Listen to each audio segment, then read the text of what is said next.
नमस्कार दोस्तों, स्वागत है आप सभी का ऑनलाइन डाफर्स टू यूट्यूब चैनल पर। इस वीडियो में हम बात कर रहे हैं कई बड़ी और लेटेस्ट अपडेट के बारे में। इस वीडियो में हम बात कर रहे हैं यूपी टीजीटी पीजीटी एग्ज़ाम कार्यक्रम को लेकर। टीजीटी पीजीटी एग्ज़ाम को लेकर अगर बात की जाए, मंडल मुख्यालयों पर परीक्षा को लेकर, साथ ही साथ एक ज़िले से दूसरे ज़िले में परीक्षा को लेकर इन छात्रों को फ़ायदा तो इनका नुकसान के बारे में डिटेल में बात करेंगे। एक और बड़ी और लेटेस्ट अपडेट के बारे में, जैसा कि दोस्तों आप जानते हैं कि टीजीटी पीजीटी भर्ती को लेकर जैसे ही कोई नई और बड़ी जानकारी सामने निकल कर आती है तो सबसे पहले आप सभी को ऑनलाइन अडाफो स्टडी यूट्यूब चैनल के माध्यम से दे दी जाती है। इस वीडियो में हम बात करने वाले हैं टीजीटी पीजीटी को लेकर ऐसी ही एक बड़ी अपडेट के बारे में, जिससे कई अभ्यर्थियों को नुकसान होगा तो कई अभ्यर्थियों को फ़ायदा होगा। क्योंकि ये तो एक कहा जा सकता है कि प्रकृति का विधि का विधान है कि कई बार किसी को फ़ायदा हो रहा है तो किसी को नुकसान भी होगा, लेकिन उसके पीछे कोई ना कोई कारण भी तो होगा। और इसके पीछे भी एक ऐसा ही बड़ा कारण है जिसको लेकर इस वीडियो में हम डिटेल में बात करने वाले हैं।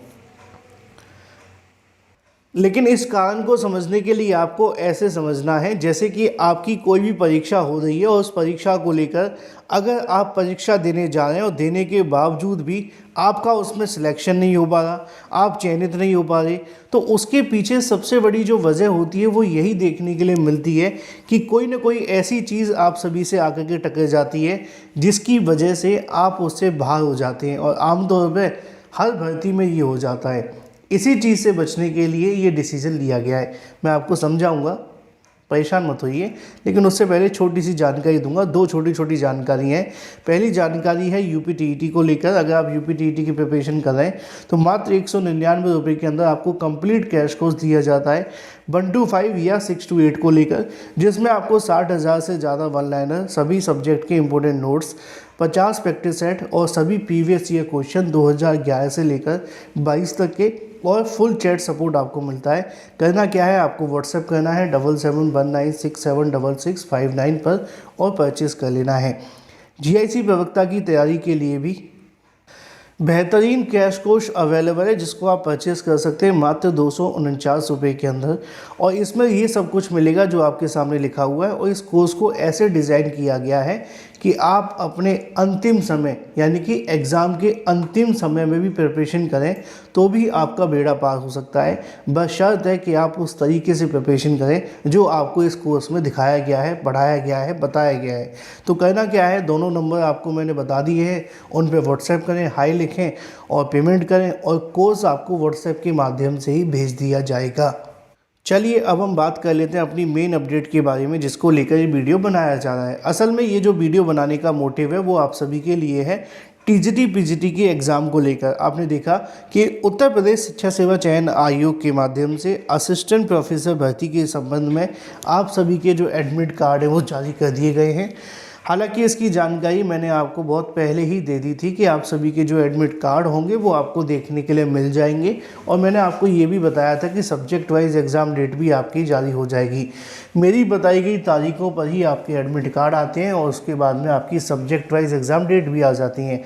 अगर आपने उसमें एक चीज़ नोटिस की हो तो सबसे ज़्यादा नोट करने वाली बात थी कि आपके एग्ज़ाम कहाँ पर हो रहे हैं, क्योंकि वही आपकी टीजीटी और पीजीटी के एग्ज़ाम के लिए भी इम्पोर्टेंट है। तो वैसे तो देखो, असिस्टेंट प्रोफेसर भर्ती में सबसे ज़्यादा जो मेन बात है वो ये है कि मात्र 90,000 अभ्यर्थी हैं जो आपकी परीक्षा को देंगे।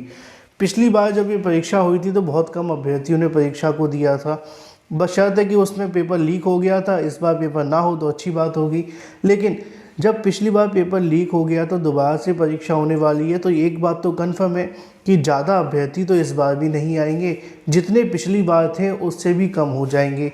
मान करके चलें मुश्किल से 30-40 हज़ार या 50,000 छात्र परीक्षा को देंगे। पदों की संख्या भी 1,000 है।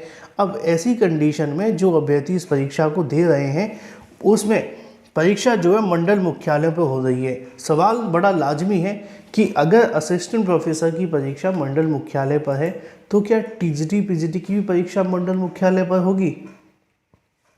इसका जवाब है कि देखो, वैसे तो ये परीक्षा हर ज़िले में होगी, हर ज़िले में, उत्तर प्रदेश के सभी 75 जिलों में परीक्षा कराए जाने की कोशिश की जा सकती है। हाँ, अगर किसी ज़िले में सरकारी विद्यालय मौजूद नहीं है, सरकारी मान्यता प्राप्त विद्यालय मौजूद नहीं है, तो प्राइवेट स्कूलों में इस परीक्षा को नहीं करवाया जाएगा और ऐसा कोई ज़िला नहीं होगा जिसमें सरकारी विद्यालय नहीं है। ठीक है, तो ऑलमोस्ट सभी ज़िलों में होगी, लेकिन यहाँ पर एक चीज़ फॉलो की जाएगी, वो होगी एक ज़िले से दूसरे ज़िले में। अगर आपने देखा हो तो एलटी गेट भर्ती में भी इसको फॉलो किया गया था। जब प्रयागराज के अंदर मौनी अमावस्या को लेकर कहीं ना कहीं रश हो गया था, भीड़ हो गई थी, तो वहाँ पर भी ये चीज़ देखने के लिए मिली थी। उन्होंने बताया था कि हम उस दिन जो परीक्षा होने वाली उसमें प्रयागराज के अभ्यर्थियों की परीक्षा दूसरे ज़िले में करवाएंगे, और वैसे भी आमतौर पर ऐसा होता भी है। तो आजकल आयोग भर्तियों में धांधली भ्रष्टाचार रोकने के लिए, पेपर में नकल को रोकने के लिए, सॉल्वरों से बचने के लिए, या फिर ये कहा जा सकता है कि पारदर्शिता के लिए, ये आयोगों की तरफ से एक सोची समझी रणनीति के तौर पर प्रयोग किया जाने लगा है कि मान लो कि आप अगर लखनऊ से हैं तो आपकी परीक्षा लखनऊ में न करवा करके आपके आसपास के या नज़दीकी दूसरे ज़िले में कराने की कोशिश की जाती है। अब एक ज़िले से दूसरे ज़िले का डिस्टेंस मिनिमम 30 से लेकर के और भी ज़्यादा हो सकता है, लेकिन कोशिश यही होती है कि 40-50 किलोमीटर का डिस्टेंस डाल दिया जाए, जिससे कि कहीं ना कहीं धांधली भ्रष्टाचार इतना आम न हो। अब ये आपके लिए फ़ायदेमंद भी हो सकता है, नुकसानदायक भी हो सकता है, क्योंकि सरकार की पहले पॉलिसी यही होती थी कि भाई नज़दीकी परीक्षा केंद्र बनाए जाएं, जैसे कि जो फिजिकली डिसेबल्ड हैं या दिव्यांग अभ्यर्थी हैं, उनके लिए ये होता था कि उनको आसपास के नज़दीक ज़िलों में ही परीक्षा करवाई जाए, और हो सके तो उनके होम टाउन के आसपास जहाँ पर वो रहते हैं वहाँ पर ही परीक्षा केंद्र बनाए जाएं। तो इस नीति को अभी भी फॉलो किया जाता है।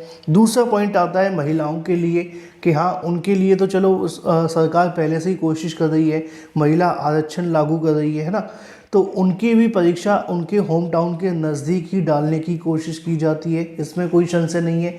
लेकिन जो अभ्यर्थी है ठीक है, उनके लिए कहीं ना कहीं कोशिश ये होती है कि उनको थोड़ा सा डिस्टेंस ट्रेवल करा दिया जाए, कि जिससे कि अभ्यर्थियों को धांधली भ्रष्टाचार से रोका जा सके।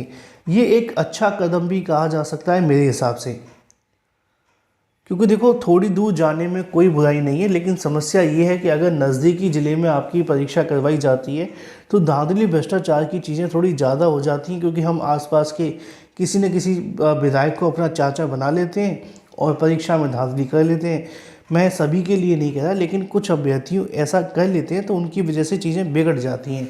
अब देखना ये दिलचस्प होगा कि क्या आगे ऐसा कुछ होगा या नहीं, क्योंकि अभी के लिए चीज़ें बनी हुई हैं और लगातार कहीं ना कहीं धांधली भ्रष्टाचार की वजह से मामले फंसते जा रहे हैं। फिलहाल देखना ये दिलचस्प होगा कि इसमें कितनी दूर परीक्षा केंद्र जाते हैं, किस तरीके से आपकी परीक्षा होती है, लेकिन कोशिश यही है कि एक ज़िले से दूसरे ज़िले में परीक्षा केंद्र बनाए जाएं। अभ्यर्थियों ने भी मांग रखी थी कि जो टीजीटी बीजीटी की परीक्षा है वो मंडल मुख्यालय पर करवाई जाए, जिससे कि परीक्षा में धांधली भ्रष्टाचार न हो पाए। आपकी क्या राय है वो महत्वपूर्ण है, कमेंट करके बताएं।